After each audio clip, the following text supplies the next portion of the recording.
السادات والسادة، أهلا ومرحبا بكم في آثار وأسرار مع زاهي حواس.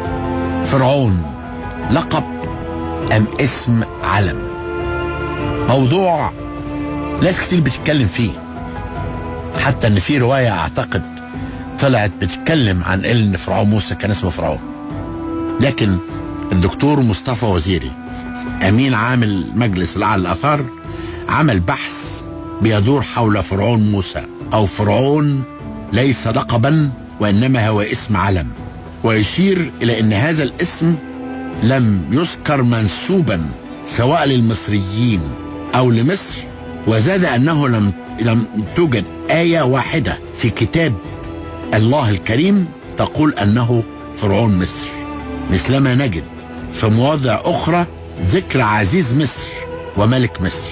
ويضيف مصطفى وزيري ان اسم فرعون جاء ملازما لاسمين من الاعلام، وحسب ما ذكره مصطفى وزيري انه لابد لغويا ان تكون كلمة فرعون اسم علم مثل ما قبلها او بعدها، وان اسم فرعون ورد مصحوبا بياء النداء يا فرعون، مما يؤكد من وجهة نظر وزيري ان فرعون اسم لعلم، فلم تأتي على سياق يا ايها الفرعون مثل يا ايها الملك. واخيرا يؤكد مصطفى وزيري على ان الكلمة المصرية القديمة برعا بمعنى البيت او القصر العظيم ليس لها علاقة بكلمة فرعون، مثلما يؤكد علماء اللغة. لقد اثار هذا الموضوع طبعا جدل كبير في الاوساط العلمية والشعبية، واعترض كثير من الباحثين على كلام مصطفى وزيري، وعلى الرغم من ايماني بحق كل انسان ان يدلي برأيه، يعني ده من حقه، لكن كنت اتمنى طالما ان مصطفى ده راجل عالم وبيحمل درجة الدكتوراه ان يبادر قبل ان يطرح دي للرأي العام ينشر الرأي العلمي بتاعه. وانا قلت له حقيقة هذا الكلام الدليل ده لا يعتمد فقط على قواعد لغوية من الممكن الرد عليها، وانما يجب ان يتم مناقشة هذا الموضوع مناقشة علمية اساسية.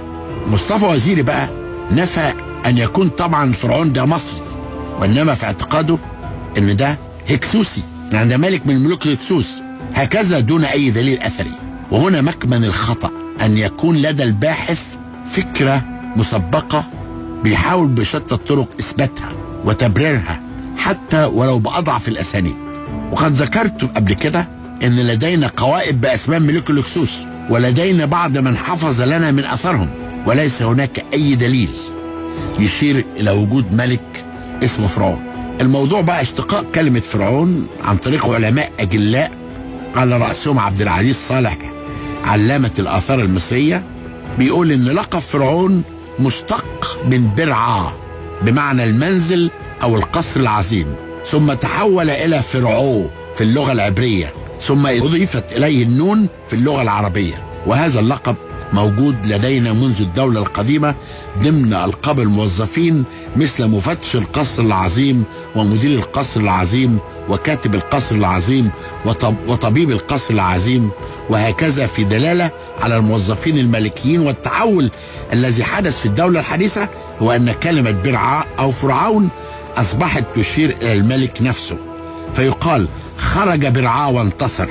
ويقول عبد العزيز صالح أن الأتراك في زمن الإمبراطورية العثمانية خاصة قبل أفولها كانت تشير إلى السلطان بكلمة الباب العالي، فيقال الباب العالي، والباب العالي قام بعزل، وهكذا. والآن يحدث نفس الشيء، فيقال أصدر البيت الأبيض في إشارة إلى الرئيس الأمريكي. إذن لا يمكن أن احنا نعتقد أن كلمة فرعون ده ممكن يكون اسم من ملوك مصر القديمة. وإلى اللقاء غدا بإذن الله في آثار وأسرار مع زاهي حواس.